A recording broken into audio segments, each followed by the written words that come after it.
अभिमन्योः प्रथमविवाहः शशिरेखायाः सह जातः तथा द्वितीयविवाहः उत्तरया सह जातः।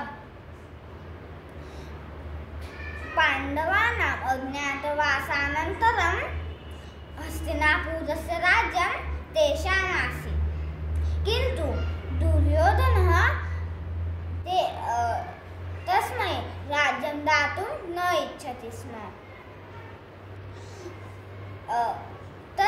तत्र कस्यापि युद्धं कर्तुम् इच्छा नासीत्, किन्तु दुर्योधनः उक्तवान् यत् अहं किञ्चिदपि भूमिं न दास्यामि।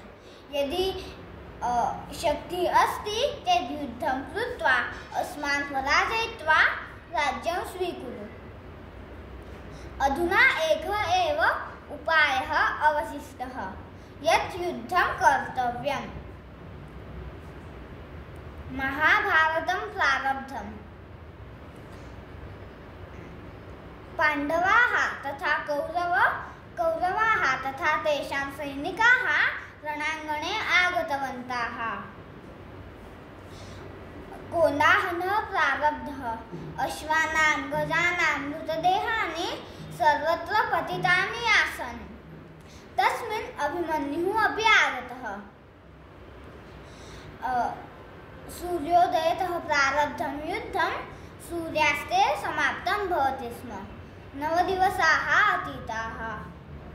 यत्र अभिमन्युः भवति स्म तत्र सर्वे कौरवाः नष्टा भवन्ति स्म। अभिमन्योः सह युद्धं कर्तुं कृपाचार्य अश्वत्थामा आगतवन्तौ, किन्तु तौ पराजितौ। अपरः पक्षः नाम अधर्मस्य पक्षः। अधुना अभिमन्योः सह युद्धं कर्तुं द्रोणाचार्यः आगतवान्।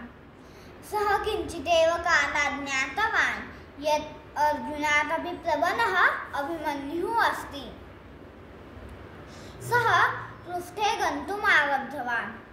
अधुना द्रोणाचार्यः किं करोति तद्वयम् अनन्तरं पश्यामः। नमो नमः।